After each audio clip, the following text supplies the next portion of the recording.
Ktuvot Daf Ayin He. Bonjour, donc on continue bien sûr l'étude de la Ktuva. Hier on a vu les halachot qui concernent la date, comment on va écrire la date de la Ktuva. Aujourd'hui on va essayer de voir comment on va écrire l'endroit. Donc on a vu qu'au début de la Ktuva il y aura trois indications à propos de ce mariage. On va écrire la date quand le mariage se passe, l'endroit où le mariage se passe, et ensuite il y aura les noms du Khatan et de la Kala. Ça, c'est des halachot qu'on va voir demain et même peut-être après-demain. Parce qu'il y a beaucoup de halachot là-dessus. Aujourd'hui, on va s'attarder sur l'endroit. Alors d'abord, pourquoi il faut écrire l'endroit? Pourquoi les Chachamim ont instauré de manière générale que dans les shtarot, on va écrire l'endroit de là où ça se passe? Ici, les Chachamim, en fait, ils sont intéressés de donner un maximum d'indications dans la Ktuva elle-même, afin que plus tard, peut-être plusieurs années plus tard, ça peut arriver qu'on ait besoin de chercher qui sont les témoins, et de faire des vérifications à propos de la Ktuva, de savoir qui l'a écrit, qui est le Khatan, qui sont les témoins, si le Khatan par exemple s'est sauvé. On a besoin de savoir quel est l'endroit où se trouve la Ktuva, comme ça nous donne certaines indications à propos de l'endroit de la Ktuva. Il y a encore plusieurs autres raisons.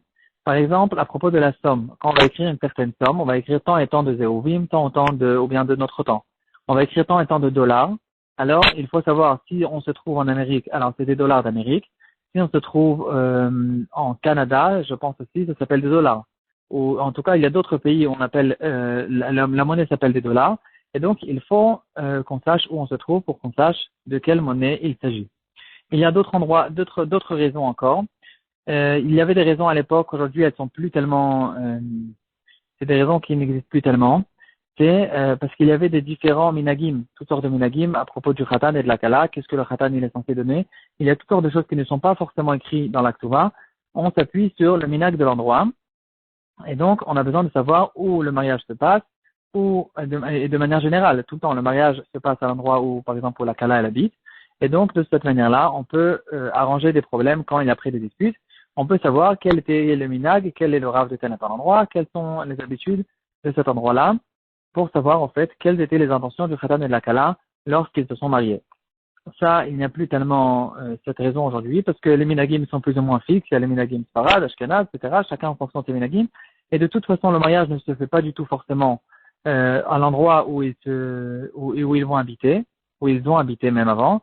Les mariages se font dans des salles, dans des endroits qui n'ont strictement aucun rapport avec l'endroit où ils habitent. Donc, il n'y a plus cette raison, mais il y a d'autres raisons. Et de toute façon, on ne fait pas de changement. Quand les Chachamim nous ont instauré d'écrire l'endroit, on va écrire l'endroit. Il y a une question générale à propos de toutes les indications qu'on va remplir de la Ktuva. Il y a certains qui sont intéressés de remplir ces notions, ces choses-là. Ils sont intéressés de les remplir quelques jours avant le mariage. Pour ne pas que le jour du mariage, il y ait un stress, des fois, il y a des choses à vérifier avant. Par exemple, en ce qui concerne les noms surtout. Il y a plein d'halachot à vérifier. Quel est le nom, quel est le surnom, quel est le nom civil, quel est le nom juif, etc. Il y a plein d'halachot à connaître. Et donc, on va faire toutes ces vérifications avant pour ne pas se retrouver le jour du mariage avec des questions et des questions à demander à des grands rabbinim. Comment écrire ceci, comment écrire cela. Et donc, c'est quelque chose de bien qu'on est intéressé au fait d'écrire toutes les mentions de la Ktuva quelques jours avant le mariage. On va chez le Mesader Kiddushin. Il va remplir toutes ces choses-là. Et là, la question qui se pose, c'est comment est-ce qu'en fait, il va écrire, par exemple, une date qui n'est pas vraie. Le mariage, il sera que dans quelques jours, il va écrire la date du mariage. L'endroit, il est peut-être pas aussi forcément vrai, parce que le Mesader Kiddushin, il ne va pas voyager dans la ville où se passe le mariage, une première fois, quelques jours avant le mariage, juste pour pouvoir écrire la Ktuva. Il écrit la Ktuva chez lui à la maison. Et puis, plus tard, il va voyager là où se trouve le mariage. S'il se trouve dans une autre ville, ça peut causer aussi le même problème. Et là, la question se pose, comment on peut écrire des choses qui, au moment où ils ont été écrits, c'est des choses qui ne sont pas forcément vraies. Là-dessus, les poskim me disent qu'il n'y a aucun problème là-dessus. Pourquoi? Parce que toutes les mentions qu'on va remplir avant, tant qu'on n'a pas fait de kinyan, comme on va le voir plus tard, à la fin de la Ktuva, on va faire un kinyan que le Khatan, il prend sur lui tout ce qu'il y a écrit à l'intérieur, et on va faire des signatures de deux témoins. Donc, tant qu'il n'y a pas le kinyan et les deux témoins, c'est rien du tout, il n'y a encore rien du tout dans la Ktuva. Et le jour du mariage, à l'endroit du mariage, dans la salle, on va, à cet endroit-là, on va faire le kinyan, on va faire signer les témoins, et les témoins, ils vont signer sur toutes les mentions qui ont été écrites plus haut dans la Ktuva. Et donc, tout dépend en fait de la signature. À ce moment-là, tout est vrai et tout est bien. Et donc, il n'y a pas de problème là-dessus. Donc, effectivement, c'est quelque chose de bien, de correct. pour éviter des problèmes, de tout résumer avant, de tout savoir, quelles sont les sommes, quelles sont les choses qu'on est intéressé de rajouter dans la Touba pour ne pas qu'il y ait des problèmes. Euh, on va écrire, quel endroit on va écrire dans la Touba? On va écrire dans l'endroit où se trouve le mariage, pas dans l'endroit où le Khatan habite, où la Kala habite, ou bien où le Khatan et la Kala vont habiter plus tard. On va écrire l'endroit où se passe le mariage. Et là, on va voir quelques détails là-dessus. Si c'est une ville, si ce mariage se passe dans une ville, alors on va essayer en fait de donner un maximum d'indications pour savoir de quel endroit on parle. Et donc, si c'est une ville, on va écrire Be'ir un tel, dans telle et telle ville, et on va renseigner le nom que c'est en fait une ville. Si c'est pas une ville, c'est un village, alors on va écrire Bekfar Ploni, tel et tel village, tel et tel, toutes sortes, en fait, il y a toutes sortes d'endroits. Il y a une ville, il y a un village, il y a un patauger, une zone industrielle, etc. On va essayer de donner un maximum d'indications à propos de l'endroit. Si on ne sait pas exactement comment appeler cet endroit-là, on va écrire en araméen Bemata, c'est-à-dire à tel et tel endroit, et c'est caché de toute façon dans toutes les clivotes, que ce soit une ville, un village ou une autre sorte d'endroit. Il faut faire aussi attention, il y a certains mariages qui se passent dans des endroits qui ne sont pas forcément des villes, c'est toutes sortes de zones industrielles qui se trouvent entre deux villes. Dans ce cas-là, il faudra en fait faire une certaine vérification. Le Rav, il aura besoin de faire une vérification. À qui appartient cet endroit? À quelle ville? C'est qui, en fait, qui est responsable, par exemple, de donner l'eau et l'électricité à cet endroit? Est-ce que c'est telle et telle ville ou bien c'est une autre ville? C'est pas forcément la ville qui est le plus proche. Des fois, il y a une ville qui est plus loin, en fait, qui est responsable. Quelle est la mairie de cet endroit? Quelle est, en fait, la responsabilité? Sur qui repose la responsabilité de cet endroit où se trouve la salle du mariage? Et en général, c'est en fonction de ça qu'on va écrire la salle du mariage. Des fois, on va donner d'autres indications. On va écrire à côté de tel et tel fleuve, comme ils avaient l'habitude d'écrire à l'époque, ou bien à côté de telle et telle rue, de autoroute, ou bien à côté de tel et tel village, etc. On va essayer de rajouter des indications. Il faut faire attention à cette chose-là, parce qu'il y a pas mal de halachot sur cette chose-là. Par exemple, il y a une ville et il y a une banlieue. Un mariage qui se passe par exemple à Sarcelles. Est-ce qu'on va écrire Sarcelles ou on va écrire Paris parce que ça appartient peut-être à Paris? Est-ce que c'est deux mairies, c'est une seule mairie ou pas? C'est des choses à connaître, c'est des choses à savoir et il faut de toute façon savoir quelle est la vérité, quel est le fait dans ces choses-là et en fonction de ça, demander à un rave comment savoir exactement comment on va écrire. Il y a une certaine remarque que les poskim vont faire à propos des villes qui sont des noms de Avodah Zarah. Par exemple, Saint-Pétersbourg, ou bien il y a plein de villes qui commencent par le mot Saint, et en général, c'est des noms de curés, etc. Et on n'est pas intéressé, bien sûr, dans l'Aktuva, d'écrire des noms de villes qui sont faits des noms d'Avodah Zarah. Dans ce cas-là, on pourra, par exemple, à propos il ramène un exemple, Sao Paulo. Sao Paulo, il dit qu'apparemment, au début, c'était Saint Paulo, et donc, on peut écrire facilement Sao Paulo, ou bien quoi qu'il en soit, on peut écrire en raccourci. Par exemple, on peut écrire d'abord que le deuxième mot, dans un cas où c'est possible, ou certains appellent cette ville de cette manière-là, comme dans Pétersbourg, ou bien tout simplement faire un stamer avec un petit point, comme on a l'habitude de faire en raccourci. En français, par exemple, on fait un S avec un point et on va écrire la suite, Saint-Louis, par exemple. Il y aura certaines halachot à connaître à propos du nom de la ville. Comment la ville, on va l'écrire? Il y a là-dessus des gros problèmes dans les guitines aussi. Comment on va écrire le nom de la ville? Ça, c'est dans les guitines, c'est encore plus grave. Par exemple, les villes qui se trouvent dans le Tanakh, on va les écrire en fonction de comme elles ont été écrites. Par exemple, souvent, nous, on a l'habitude de rajouter des vav et des yud en abondance. Dans le Tanakh, il n'y a pas forcément ça. Donc, on va écrire comme c'est écrit dans la Torah. Par exemple, Yerushalayim. La majorité des fois où c'est écrit Yerushalayim dans le Tanakh, c'est écrit sans le deuxième yud. Yerushalem. Et donc, on écrira Yerushalem. D'ailleurs, de manière générale, si on a parlé de Yerushalayim, on a le droit d'écrire à propos de Yerushalayim, par exemple, Ira Kodesh Yerushalayim, et même après la ville, on va écrire en Rachetevot, comme on a l'habitude d'écrire, Tuveva, Tibane Vetichonan Numera Be'amenu Amen. On va l'écrire et il n'y a pas de problème là-dessus.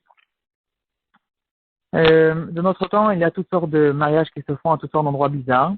Par exemple, un mariage qui se passe sur la plage. Alors, si c'est une plage qui appartient à une ville bien déterminée, dans ce cas-là, on va écrire le nom de la ville. Par exemple, on va écrire Herzliya. Si par contre, ça se trouve sur une plage qui n'est pas déterminée, c'est une plage déserte qui ne se trouve dans aucune ville, Alors, dans ce cas-là, on aura le droit d'écrire en Eretz Israël, par exemple. Si ça se trouve en Eretz Israël, on aura le droit d'écrire de manière générale Be'eretz Israël. Et de toute façon, quand il y a un safek, on peut écrire Be'eretz Israël. On n'a pas besoin, on n'est pas obligé, au fait. On préfère écrire le nom de la ville, mais si il y a des problèmes là-dessus, on peut écrire en gros Be'eretz Israël ou en France, et ça suffit. Un mariage qui se fait dans un bateau. Alors, si le bateau il est encore dans le port, on peut écrire le nom de la ville. Mais si le bateau il est en pleine mer, alors qu'est-ce qu'on va faire? Comment en fait on écrit l'endroit du mariage? Qu'est-ce qu'on fait avec ça? Alors, on va nous dire qu'on va écrire dans la mer Méditerranée, la mer Mort, dans le nom en fait, on va écrire le nom de la mer dans lequel se trouve le mariage. Un mariage dans un avion, ça j'ai pas encore entendu, mais c'est possible que dans quelques années il y aura ça aussi. Un mariage qui se passe dans un avion. Alors dans ce cas-là, on va écrire dans la Ktuva, ici dans l'avion, au-dessus de tel et tel pays. Il faut savoir à chaque moment, si on se trouve au-dessus d'un pays, on va écrire au-dessus du pays. Et la question après, il y aura des grosses questions. Si quand on va écrire au-dessus de tel et tel pays, en fait, quand ils ont écrit au-dessus de tel et tel pays, ils étaient au-dessus de ce pays. Par exemple, ils sont dans l'avion entre la France et Israël. Alors, ils ont écrit la Ktuva, ils étaient encore au-dessus de la Suisse. Alors, ils ont écrit au-dessus de la Suisse. Et un quart d'heure plus tard, ils se trouvent déjà au-dessus de l'Allemagne. Alors, qu'est-ce qu'on fait maintenant quand les dîmes vont signer? C'est déjà un gros problème. Donc, il faudra savoir, ou bien, il faudra, ou on écrit vite la Ktuva, ou bien on attend de Nélekatrila d'être au-dessus de l'Allemagne, comme ça on a suffisamment de temps pour signer. De manière générale, il faut savoir qu'il y a en fait, quand on va essayer de déterminer l'endroit, il faut au maximum déterminer l'endroit en fonction de l'endroit lui-même, pas en fonction du pays qui règne sur cet endroit. Ça peut être même dans les mairies, par exemple. Si on est obligé d'écrire les mairies pour bien déterminer, c'est bien, mais on va essayer de toute façon d'écrire le nom de l'endroit lui-même. Quel est le din s'ils ont carrément pas écrit l'endroit? Dans ce cas-là, c'est pas meakev, c'est différent de la date ou des noms du Khatan et la Kala, bien sûr. Dans ce cas-là, la Ktuva, elle est quand même Kshira. Ce qui est différent, ça, faut faire attention. C'est vrai que quand ils n'ont pas du tout écrit la date, c'est Kacher, mais s'ils n'ont pas du tout écrit l'endroit, c'est Kacher, mais s'ils ont écrit un endroit qui n'est pas bon, ils ont mal écrit l'endroit et c'est pas le bon endroit, dans ce cas-là, au contraire, puisque c'est quelque chose qui n'est pas vrai, alors là, ça peut rendre pasoul la Ktuva. Dans ce cas-là, s'il y a eu une erreur dans la Ktuva et par exemple ils ont fait une faute d'orthographe alors si c'est une faute d'orthographe, l'endroit est encore clair et lisible, c'est bon, c'est caché. Mais si la faute d'orthographe nous cause que maintenant on va se tromper, on va croire que ça s'est passé à un autre endroit, alors la Ktuva elle est psoula et il faudra réécrire une nouvelle Ktuva. Ça s'appelle une Ktuva des Shtekar Petauta. C'est quand il y a une erreur dans la Ktuva, on va écrire une deuxième Ktuva.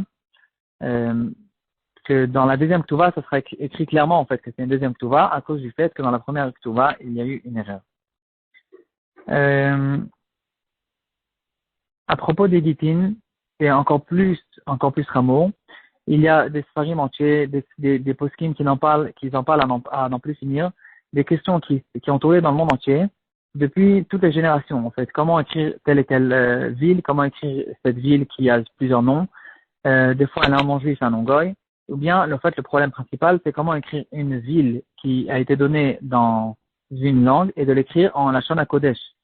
Et ça a causé de gros problèmes aussi. Comment on va écrire exactement? Par exemple, on connaît tous la ville de Paris. Alors, en français, la ville de Paris, elle a été donnée en français. On écrit P-A-R-I-S. Alors, quand on va écrire cette ville-là dans un get, ou bien dans une Ktuva, c'est quand même moins Hamour, mais quand même, la question se pose, comment on va écrire ce nom en lettres hébraïques? Alors, il y a une possibilité, par exemple, d'écrire P-Aleph Resh Yud Zain. Parce que le S, qu'on l'entend pas, on va l'écrire quand même. Peut-être qu'on n'écrit pas le S, parce qu'on lit Paris. Donc, on va écrire que P-Resh Yud. Ou bien on écrit Paris, comme on a l'habitude de l'écrire. En fait, on traduit le nom de la ville, et on va écrire sans Aleph, P-Resh Yud Zain. Ou bien, à l'époque, quand c'était plutôt yiddish, alors ils avaient l'habitude d'écrire avec un signe à la fin, Paris. Donc il y a dans chaque ville plusieurs possibilités d'écrire. Ça c'est des questions qui tournent chez les poskim, à savoir chaque ville comment essayer de l'écrire.